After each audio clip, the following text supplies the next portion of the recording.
నువ్వు చెప్పేది నిజమేనమ్మా? మైథిలికి పెళ్ళయిందా అని అడుగుతుంది శ్రేయ ఎగ్జాక్టింగ్గా ఫోన్ కాల్లో. అవును బేబీ, గుట్టు చప్పుడు కాకుండా మైథిలి పెళ్ళి అయిపోయింది. మా అక్కకి ఫోన్ చేసి మైథిలి పెళ్ళికి నన్ను పిలవలేదేంటని అడిగితే ఏదో సడన్గా చేయాల్సి వచ్చింది, రిజిస్టర్ మ్యారేజ్ జరిపించామని చెప్పింది.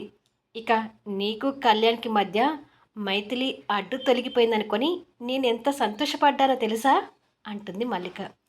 ఇక శ్రేయ సంతోషానికి పట్టాపగ్గా లేకుండా పోతూ, ఎంత మంచి గుడ్ న్యూస్ చెప్పావో తెలుసా అమ్మా, నాకు మైథిలి పెళ్ళి జరిగిందని విన్నగానే పిచ్చ సంతోషంగా ఉంది. ఈ సంతోషాన్ని బాగా ఎంజాయ్ చేయాలమ్మా, ఉంటాను అని ఫోన్ పెట్టేసి మ్యూజిక్ పెట్టుకొని డ్యాన్స్ చేస్తుంటుంది.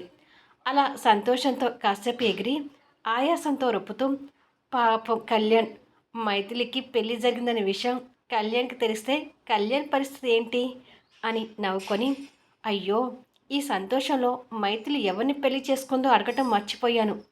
హా, ఎవరినైతే నాకెందుకులే, తన పెళ్ళి కళ్యాణ్తో జరగలేదు, నాకది చాలు అని మళ్ళీ ఎగురుతుంటుంది. ఫుల్ వీడియో చూడటానికి వెయిట్ చేయండి. స్టోరీ మీకు నచ్చినట్టయితే దయచేసి లైక్స్ ఇవ్వండి, కామెంట్ షేర్ చేయండి.